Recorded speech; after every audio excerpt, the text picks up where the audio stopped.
I think it's going to be yellow. So that's my yellow ochre with a little bit of neutral mixed into it. And I think I immediately regret my decision, but I want to see it through.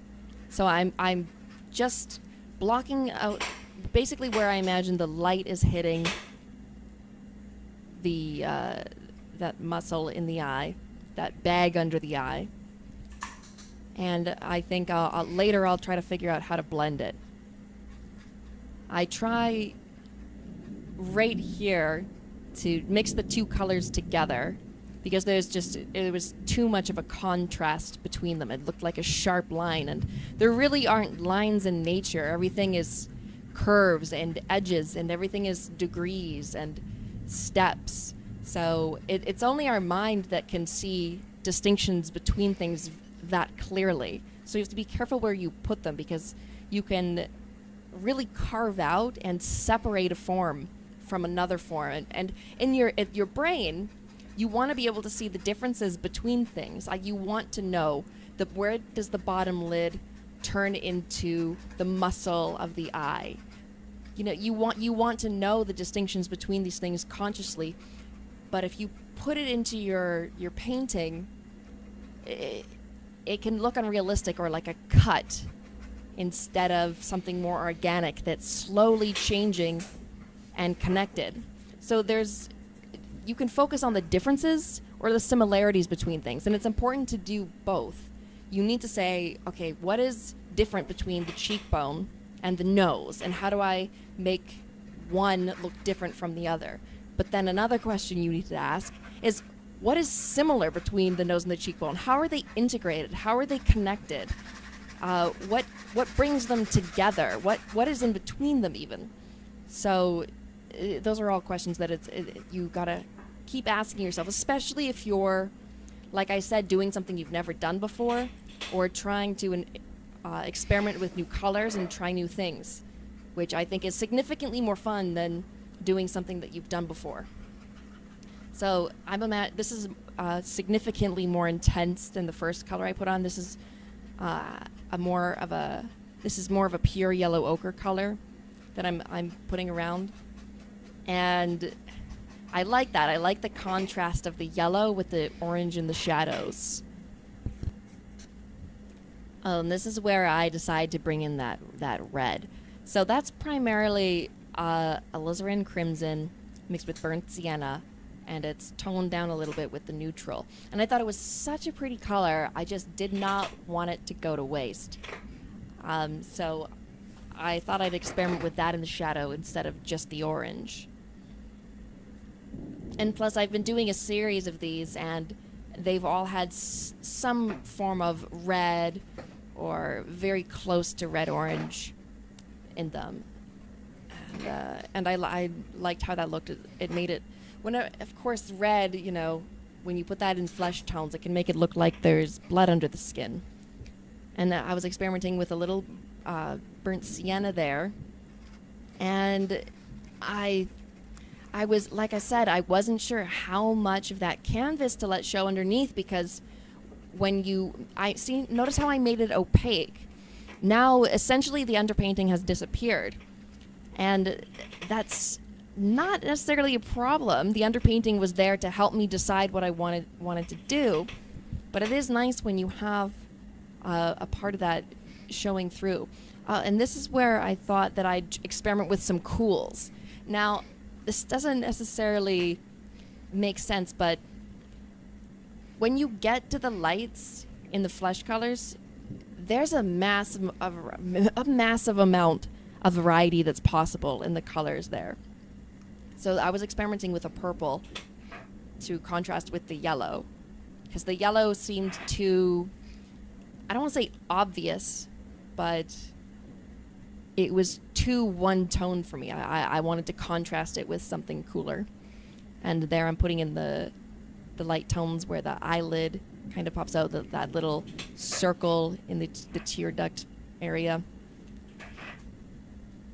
And I'm putting in the color of the eyeball itself, which that was actually in ivory black. That was the black that I made with a little bit of white in it.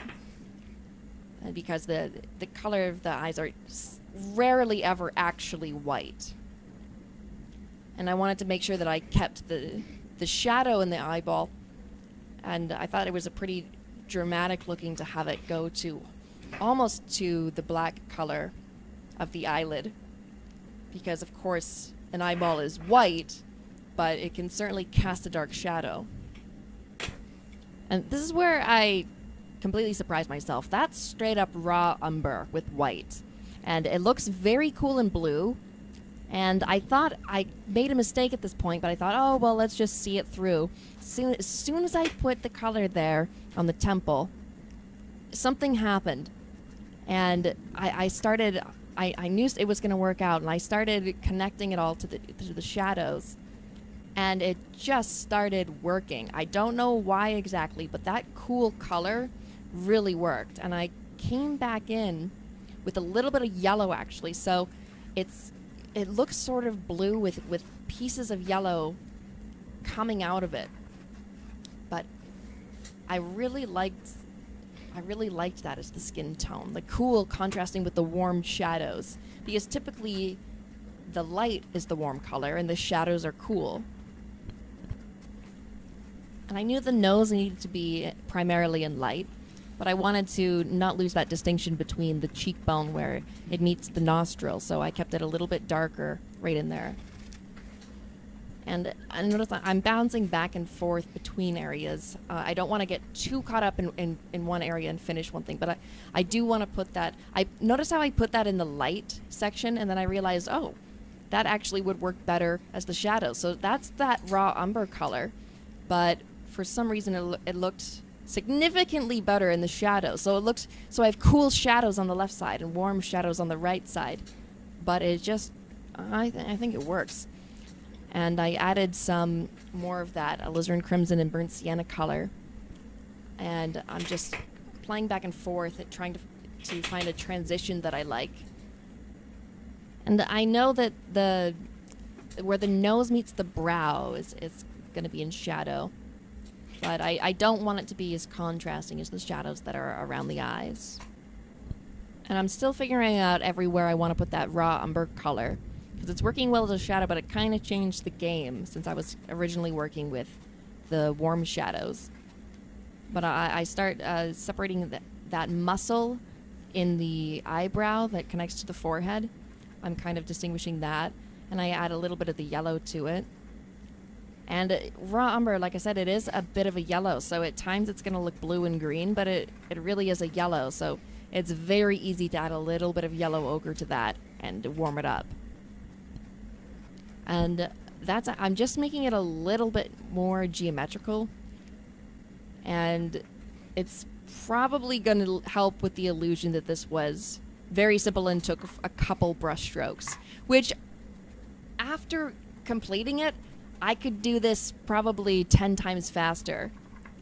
But like I said, when you're doing something for the first time, it's important to experiment and try and go back and forth until you find something that you like. I don't know a better way to do it than to do it experimentally. And I think that I've lost a little bit of the eyebrow, so I'm bringing in the shadow there and bringing in some purples and pinks there. And yeah, I really like that. That color is such a pretty rose color. I tried to just fan it out a little bit. And I want to basically block in the rest of the flesh tones that I'm missing. I'm adding a little bit of more of a warm burnt sienna to contrast with the cool raw umber. And now I thought it was time to bring in the fan brush. And you can get some pretty beautiful shapes with a little bit of twisting of that tool. And I just love how you can see the marks in the brush. It adds so much more movement when you can actually see the brush strokes. And as soon as I did that, I was pretty sure I made a mistake and knew I needed to come back and clean that up. So I brought the little 1/2-inch brush in to kind of get rid of those strokes.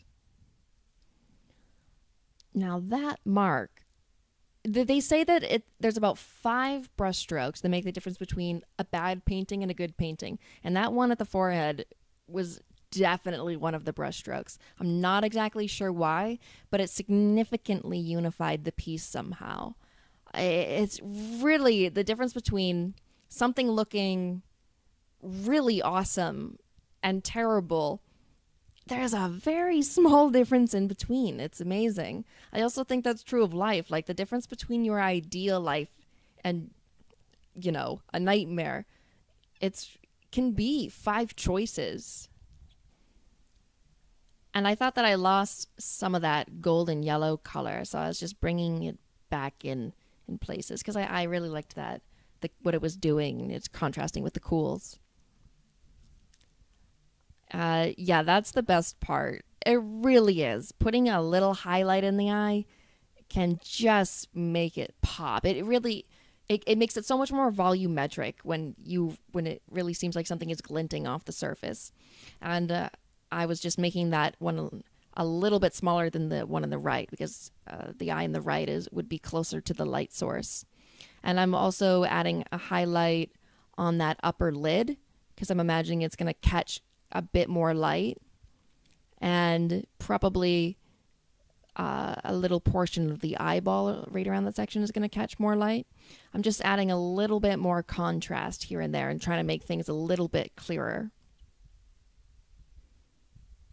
I'm doing really minuscule changes at this point, but I believe that 80% of the painting is done in the last 20% of the painting.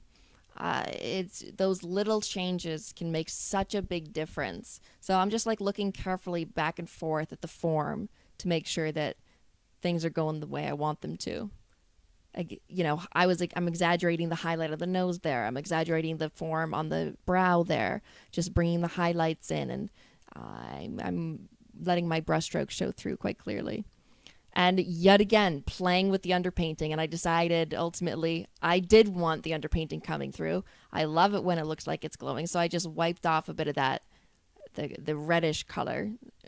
So, and I thought, why not have red and orange? I'll just have them slowly blending into each other.